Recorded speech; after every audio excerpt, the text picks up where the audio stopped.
So you talked about one of the TED talks, you talked about bacteria, right? So we have a lot of bacteria every part of the body. And now we use mouthwashes, the chemical one, right? So does it impact our health? Yes, it does. So they are basically asking like how to manage cholesterol, sugar with home remedies and how to control type 2 diabetes with home. Please remember that cholesterol is not a disease. Today, cholesterol is not even considered to be bad. Cholesterol is supposed to be good. And so you don't have to worry about cholesterol. Sugar you can control by reducing your eating. You will be surprised. You can control any amount of sugar by fasting and reducing your eating and exercise.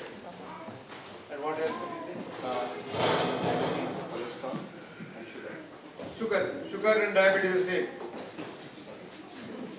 So the next question is from Prasanna Reval. Is there any difference between organic and non-organic produce? What is that? Very interesting question. Very interesting question. You see, today, this country is at least some restrictions are there in India. People put all kinds of chemicals into the field. I was telling actually one day, one of the greatest agricultural scientists in India who got all the awards. I told him, you are responsible for what we are suffering now. He said, why sir? I said, you are the one who advised our Prime Minister and our Food Minister at that time, Sri Subramaniam, that fertilizer should be put to the field for an immediate response, and you wanted to get some benefit. But actually, you were working as an agent for IOA. And now that you have done that, you don't know how to control it. So they put it. So friends, you don't have to put so much of chemicals into your foods. But if you want to survive, so-called organic, here organic means something probably definite. But in India, so-called organic is, you just simply write organic, it becomes organic. But what I tell people is, wash your fruits very carefully with soap and water. Brush them nicely, then eat. You're safe. But some people say they inject it to the fruit, then God only should help you. Can't do it. Hello. So the next question is from Avana. She says, in the book, What Doctors Don't Study in Medical School, you have given a lot of suggestions. Is there any other books on the ancient Indian medical system that will help augment the thinking or the saying that you are saying in that? There is a nice article that I have written. How might Ayurveda help modern medicine to have a better healing effect on the human system? Please do that, because Ayurveda is a great science.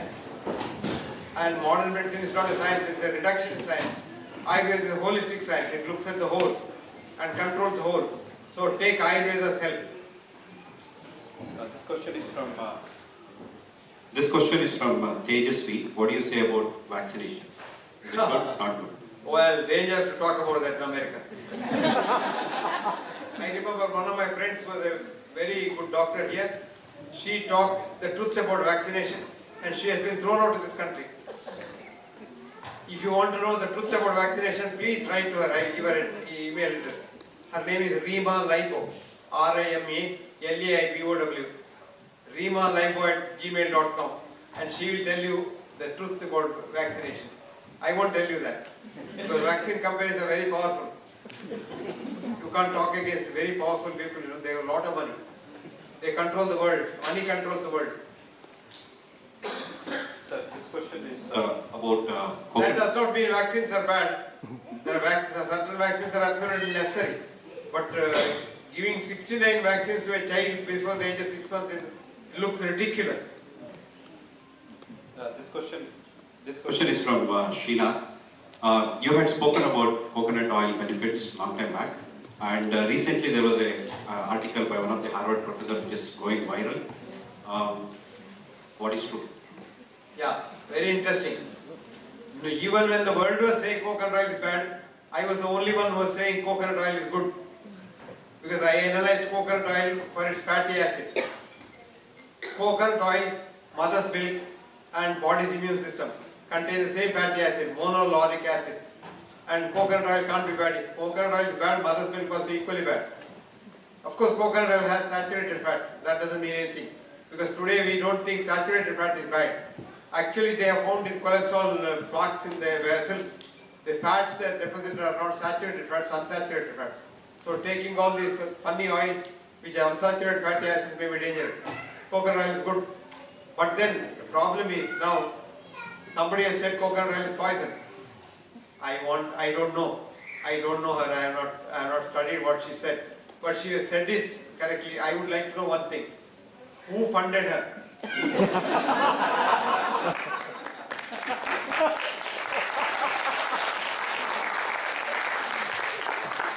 Let me tell you something, my dear friends. Today science is bought, science is sold, and science is controlled by money. I don't know if you have read this book. Please read this book if you have not. Science Set Free, by a great scientist in Cambridge. Science Set Free, or Limits to Science. There's a nice book by another Nobel laureate. Limits to Science. And Limits to Science, or Science Set Free, tells you how science is controlled by money.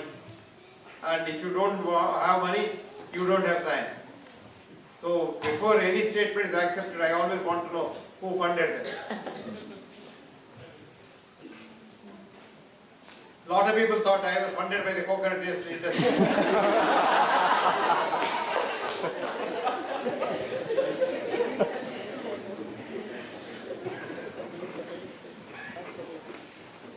But coconut was such a scare, I tell you. 84, I was giving a talk in Boston to the American College of Cardiology. There were about 26,000 cardiologists in the audience. I was talking about the coconut oil's ideal thing for the heart. At the end of the talk, 5 minutes question hour became almost half an hour question hour. I survived that. And as I was going out, it was about 4:30 in the evening, Boston, summer evening. So one of the senior most cardiologists got hold of me. This was about 20 years ago. I was looking younger, I think. So he said, "Young man, do you have any other work in Boston?" I said, "No, sir." "Then you better get lost before it becomes dark. Because the opposing lobby is so powerful here, they may bump you up." He said, "Take the next train or bus or plane or whatever and get lost from Boston." That is the kind of science that we are dealing with. So science is not the truth. Science is probably not even a truth. Sir, most of us here are born and brought up in India, and we have migrated here, made this country our home. So should we, from a diet perspective, should we eat the local diet, or should we continue to eat Listen to me very carefully. And once you have migrated to this country, it takes about 2 years for you to acclimatize to this country. You can eat what they eat, no problem done. You can eat what you have been eating in India also, no harm done. It doesn't matter, but as long as you eat in moderation, you are okay. Don't overeat. So the follow-up question is, see, Seattle area is, we are covered by 2 mountain ranges. So we have a lot of gloomy days, we have cloudy regions. So wherever we go, we hear that you guys have vitamin D deficiency, and it leads to a lot of things like depression. Find out if you have got vitamin D deficiency by doing your test. But in India, what happens is anybody who goes for a vitamin D test has a very low vitamin D level. Because the laboratories are set in such a way that the levels are always very low. You don't know what happens, they say. You don't know the inside. Get it done, and if necessary, get replacement. So another question from the audience is, how to take care of health after 50 years?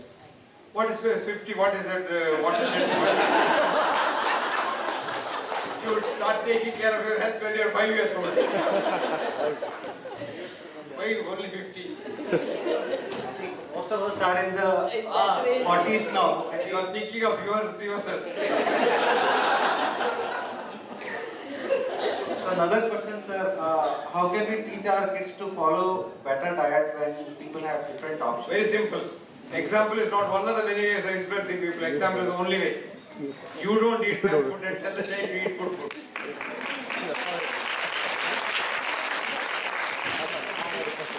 If you want your children to believe you, do what you tell them. Walk your talk. Another question, how do we overcome low points in life? Low point, what do you mean? I think Depression. No, never look down, look up always. Even when you are in the dumps, look at the stars. Where anybody can go. So if you think positively, there's no depression. Depression is a state of mind. So another question. So you talked about one of the TED talks. You talked about bacteria, right? So we have a lot of bacteria every part of the body. Yeah. And now we use mouthwashes, the chemical one, right? So does it impact our health? Yes, it does. Bacteria are necessary, and there must be a lot of bacteria. Actually, you have got 3 million bacteria inside your mouth. So the one young girl was listening to her mother preaching and said, "My God, such a bad thing is the mother mouth." So she said, "Honey, don't kiss your boyfriend." He said, "No, no, no. If he gives it to me, I'll give it back to him."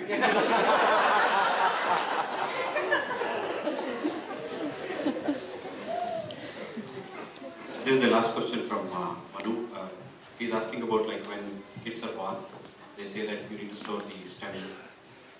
Business. I don't think the genetics has any role to play now.